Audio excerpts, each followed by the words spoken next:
సందర్భంగా తెలియజేస్తా ఉన్నాను. ఇవాళ ఖచ్చితంగా చాలా బాధ అనిపిస్తా ఉంది. ఈ ప్రభుత్వము ప్రజల సమస్యలు గాలికి వదిలేసి రుణమాఫీ కాకుండా ప్రజలు అల్లాడుతూ ఉన్నారు. ఇలా రుణమాఫీ నా హుజురాబాద్ నియోజకవర్గంలో ఈ రైతాంగానికి కేవలం ఒక 40% మాత్రమే అయింది. 60% మందికి ఇంకా రుణమాఫీ కాలేదు.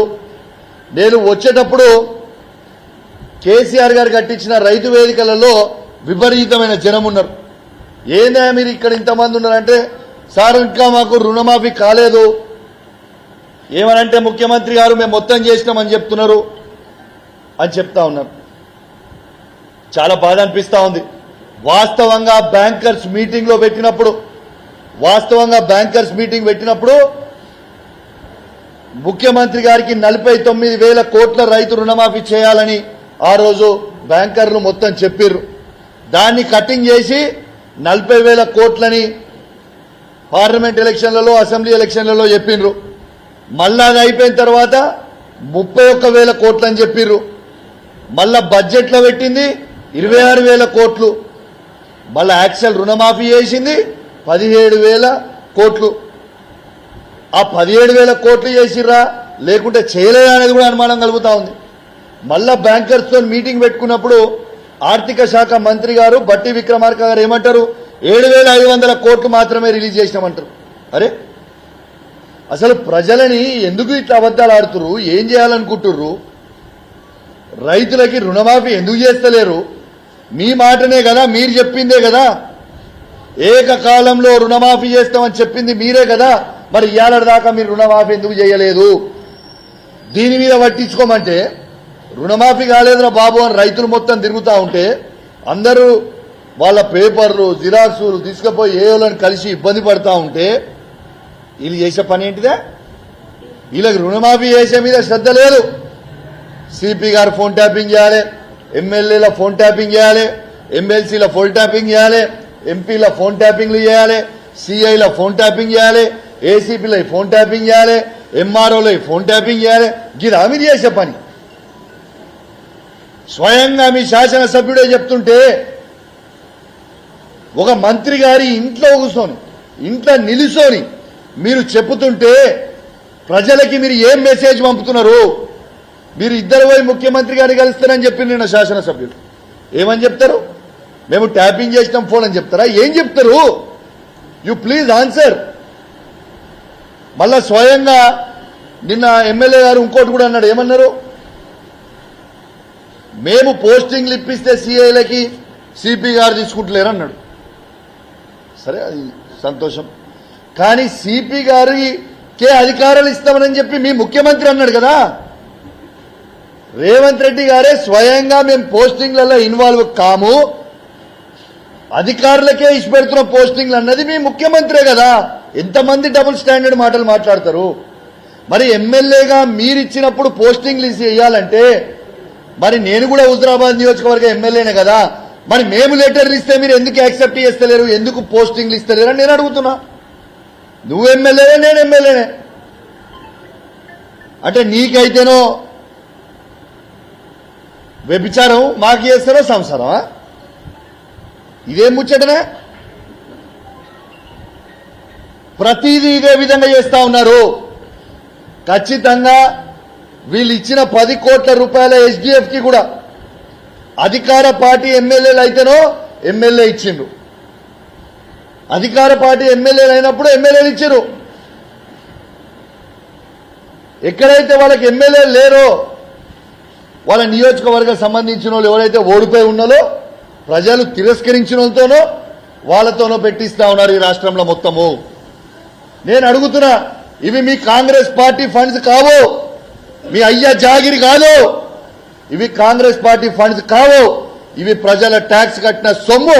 మీ పక్కన నియోజకవర్గంలో ఎమ్మెల్యే అయినా ఇలా ప్రతిపక్ష ఎమ్మెల్యే ఉన్నా 2.5 లక్షల ఓట్లు వేసిన జనంతుకి గెలిపించుకున్న ఎమ్మెల్యేల మేమందరం మాకెందుకు ఇయ్యరు అని నేను అడుగుతా ఉన్నాను. ఖచ్చితంగా దాని మీద కూడా కోర్టుకు పోతా, 100% కోర్టుకు పోతా. మొన్న అధికారులకు కూడా నేను హెచ్చరిస్తా ఉన్నాను. దయచేసి తస్మా జాగ్రత్త. మొన్న కోర్టుకి పోయినాం, బాజాబ్తు కోర్టుల ఆర్డర్ క్లియర్ గా ఇచ్చిర్రు. శాసనసభ్యుడు లేకుంటే స్థానికంగా ఉన్న మున్సిపల్ చైర్మన్, కౌన్సిలర్లో, సర్పంచ్లో, ఎంపీపీలో, జెడ్పీటీసీలతో కలిసి చెక్కులు ఇవ్వండి అని చెప్పిండు. చెక్కులు ఇవ్వమని చెప్పిర్రు. తెలంగాణ మొత్తము ఓడిపోయినోడు వస్తాడు, చెక్కులు వాస్తాడు. మీరు పబ్లిక్ ఆల్రెడీ మిమ్మల్ని తిరస్కరించారు కదా, ఇంకా సిగ్గు అనిపిస్తలేదా? మీరు ఓడిపోయి ఉండి కూడా మీకు సిగ్గు లేకుండా ఇంకా కూడా కొంచెమైనా చీమిరి రెత్తిరి రక్తం ఉండాలి కదా. ఓడిపోయినోడు ఎట్లిస్తాడు? మొత్తము తెలంగాణ రాష్ట్రంలో ఈ పరిపాలన దరిద్రంగా జరుగుతూ ఉంది. వెంటనే నేను ఖచ్చితంగా బండి సంజయ్ గారికి కూడా విజ్ఞప్తి చేస్తా ఉన్నాను. ఇవాళ మీరు కేంద్ర ఎంఓఎస్ హోమ్ మినిస్టర్గా మీరు ఉన్నారు. మీరు ఎంపీగా ఉన్న పార్లమెంట్ నియోజకవర్గంలోనే ఇంత పెద్ద అలిగేషన్ వచ్చింది. ఖచ్చితంగా మీరు కూడా సిబిఐ ఎంక్వైరీ దీని మీద వేయాలి అని నేను డిమాండ్ చేస్తా ఉన్నాను. మీ పార్లమెంట్లో మీ కింద ఉన్న సిపి గారి ఫోన్ ట్యాపింగ్ ఈ రాష్ట్ర ప్రభుత్వం చేసినప్పుడు మీ బాధ్యత కూడా ఉంది కదా బండి సంజయ్ గారు. ఖచ్చితంగా దీని మీద యాక్షన్ తీసుకోవాల్సిన బాధ్యత. మళ్ళా మీరే హోమ్ మినిస్టర్ గా ఉన్నారు ఈ భారతదేశానికి. మీ డిపార్ట్మెంట్లో, మీ పార్లమెంట్ పరిధిలో సిపి గారి ఫోన్ ట్యాపింగ్ అయిందని స్వయంగా మానకొండూరు శాసనసభ్యుడు జిల్లా మంత్రి గారి ఇంట్లో, పొన్నం ప్రభాకర్ గారి ఇంట్లో నిలుసొని మరీ ఇంటర్వ్యూ ఇచ్చినప్పుడు మీది కూడా బాధ్యత ఉంది అని చెప్పి సందర్భంగా తెలియజేస్తా ఉన్నాను. ఖచ్చితంగా వీళ్ళు స్పందిస్తారని, ఖచ్చితంగా దీని మీద ఎంక్వైరీ చేస్తారని. బండి సంజయ్ గారు ఖచ్చితంగా మీ డిపార్ట్మెంట్ ఇది, దయచేసి గుర్తుపెట్టుకోండి. మీ డిపార్ట్మెంట్ కి అవమానం జరిగినప్పుడు మీకు కూడా అవమానం జరిగినట్టే. ఖచ్చితంగా మీ బాధ్యత. దీని మీద సిబిఐ ఎంక్వైరీ అయ్యాలి. ఈ ప్రభుత్వము మీ అధికారి మీద ఫోన్ ట్యాపింగ్ చేస్తుంది. పోలీస్ డిపార్ట్మెంట్ మొత్తం కరీంనగర్ జిల్లాలో ఫోన్ ట్యాపింగ్ చేస్తుండ్రు. కాబట్టి ఖచ్చితంగా వీళ్ళతో పాటు మా ఎమ్మెల్యేల ఫోన్ ట్యాపింగ్ కూడా చేస్తున్నారు. బండి సంజయ్ గారు, మేము మా కేసీఆర్ గారి గవర్నమెంట్ అధికారంలో ఉన్నప్పుడు మీరు ఆరోపించారు కదా, ఆ రోజు ఎంపీగా నేను ఉంటే నా ఫోన్ ట్యాప్ చేస్తున్నారు ఈ ప్రభుత్వం మీరు ఆ రోజు ఆరోపించారు కదా. మేము చేయకుండా చేసినామని ఆ రోజు మీరు ఆరోపించారు కదా. ఇవాళ స్వయంగా అధికార పార్టీ ఉన్న ఎమ్మెల్యేనే ఇవాళ మేము ఫోన్ ట్యాపింగ్ చేసినామని చెప్తుండు. వాళ్ళకి ఎట్లా తెలిసింది ఫోన్ ట్యాపింగ్ చేయకపోతే? మరి మీరే ఎంపీ, ఇప్పుడు మీరే కేంద్ర హోంమంత్రి.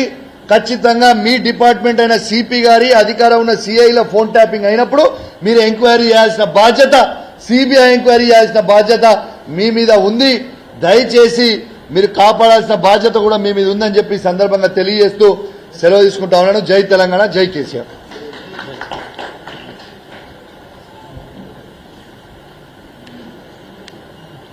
దయచేసి ఎలక్ట్రానిక్ మీడియా కూడా అన్ని లైవ్ ఇచ్చారు అనుకుంటున్నాం. మోస్ట్ ఆఫ్ ఇచ్చిందా?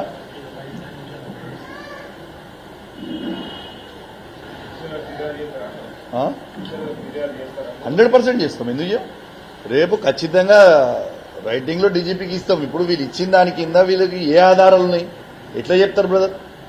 ఏ ఆధారం ఉన్నదని చెప్తాడు? ఒక ఎమ్మెల్యేగా నిల్చొని ఆయన టెలికాన్ఫరెన్స్ లేదని చెప్పే ముచ్చట అంటే సీరియస్ కన్సర్న్ ఆఫ్ సెక్యూరిటీ. అది పెద్ద కాన్ఫిడెన్షియల్ వాళ్ళు చేసుకునే టెలికాన్ఫరెన్స్. దానికి నువ్వు బయట పెట్టిన ఈయనకి ఆయన టెలికాన్ఫరెన్స్ పెడతలేడని ఎట్లా తెలిసిందనేది నాకు కావాలి. That is my concern.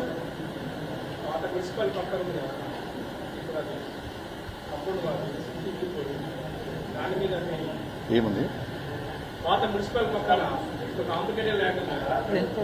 ఖచ్చితంగా దాని మీద ఎంక్వైరీ చేస్తాడు పోలీసు వాళ్ళు. గౌరవ మాజీ మున్సిపల్ చైర్మన్ గారు అన్నారు, గౌరవ రన్నింగ్ మున్సిపల్ చైర్మన్ గారు అన్నారు, ఇక్కడ రూలింగ్ ఉన్నారు, ఇక్కడ పెద్దలందరూ ఉన్నారు. మేము చిన్నప్పుడు రైల్వే స్టేషన్ కు, ఇప్పుడు పోలీస్ స్టేషన్ ఒకప్పుడు సర్కార్ దావగానా, మేము ఆడికి వచ్చి దొడ్డికి పెసరబండకు పోయి అక్కడనే కడుచుకొని అందరం వచ్చేటోళ్ళం, అలా ఈత కొట్టేటోళ్ళం, చేసేటోళ్ళం. ఈ పెద్దలందరికీ అది పెసరబండ ప్రభుత్వ భూమి అని తెలుసు. గౌరవ దివంగత కేబినెట్ మినిస్టర్ ముద్దసం దామోదర్ రెడ్డి గారు కూడా అప్పుడు ఆ కాలంలో అది సర్కారు భూమి తేలిన తర్వాత వాళ్ళకు వాళ్ళ గడ్డలోని సంఘానికి దాన్ని అప్పుడు కొబ్బరికాయ కొట్టి శంకుస్థాపన చేశారు. దాన్ని వీళ్ళందరూ కాపాడుకుంటూ వచ్చారు. అది ఇప్పటి వరకు అది ప్రభుత్వ భూమే. కానీ 1936 నుంచి 2018 వరకు ఉన్నటువంటి రికార్డులు ఎంఆర్ఓ ఆఫీసులో లోపల ఏ విధంగా ఎవరు మార్చారు, ఎవరి ఆధ్వర్యంలో మార్చారు, ఇప్పుడు కొత్తగా రికార్డులు ఎలా పుట్టుకొచ్చాయి, మరి అక్కడ ఉన్నటువంటి 467, 654 సర్వే నంబర్లు ప్రభుత్వ భూమి, ప్రైవేట్ భూమి ఎట్లయిపోయింది? ఒకవేళ ప్రైవేట్ భూమి అయితే ఈ హుజరాబాద్ నియోజకవర్గంలో 2021 నవంబర్లో వచ్చినటువంటి ఉప ఎన్నికలలో అప్పుడు మీ బీఆర్ఎస్ ప్రభుత్వము ఒడ్డెర్ల సంఘానికి 10 లక్షల రూపాయలు కేటాయించింది. ఆ విషయం కూడా మీ అందరికీ తెలుసు. దయచేసి జమ్మిగుంటలో విలువైనటువంటి ఆ సొత్తును ప్రజల కొరకు మీరు కాపాడాలని చెప్పి పత్రికల తరఫున మేము విజ్ఞప్తి చేస్తున్నాం. 100% రాజేందర్ గారు, ఎటు పరిస్థితిలో గవర్నమెంట్ భూమి అనేది ఎవరి కబ్జా పెట్టినా ఊకునే ప్రసక్తే లేదు. ఖచ్చితంగా నేను ఇక్కడి నుంచే గౌరవ కలెక్టర్ గారిని కూడా నేను రిక్వెస్ట్ చేస్తా ఉన్నాను. దయచేసి ఈ పెసరబండ మీద ఒక సీరియస్ ఇష్యూ అవుతా ఉంది. ఖచ్చితంగా గవర్నమెంట్ భూమిని కాపాడాల్సిన అవసరం ఉన్నది. పెసరబండతో పాటు జమ్మికుంట, హుజరాబాద్ నియోజకవర్గంలో, హుజరాబాద్ లో గాని జమ్మికుంటలో గాని ఎక్కడ ప్రభుత్వ భూమి ఉన్నా ఖచ్చితంగా కాపాడాల్సిన బాధ్యత అధికారుల మీద ఉంది. ఏ ఒక్కటైనా కూడా మిస్యూజ్ అయితే మేము అధికారులకు కూడా హెచ్చరిస్తా ఉన్నాను. ఖచ్చితంగా మీరైతే సస్పెండ్ అవుతారు. మీరు రేపు ఇబ్బంది పడే ప్రయత్నం మీరు కాకుర్రి. మీకు అవసరం లేని ముచ్చట. ఎలక్ట్రానిక్ మీడియా, ప్రింట్ మీడియా మిత్రులందరికీ కూడా పేరు పేరున నా ధన్యవాదాలు తెలియజేస్తా ఉన్నాను. ఇవాళ చాలా సీరియస్ అలిగేషన్ ఈ ప్రభుత్వం మీద నేను చేయబోతా ఉన్నానని చెప్పి సందర్భంగా తెలియజేస్తా ఉన్నాను. ఈ ప్రభుత్వం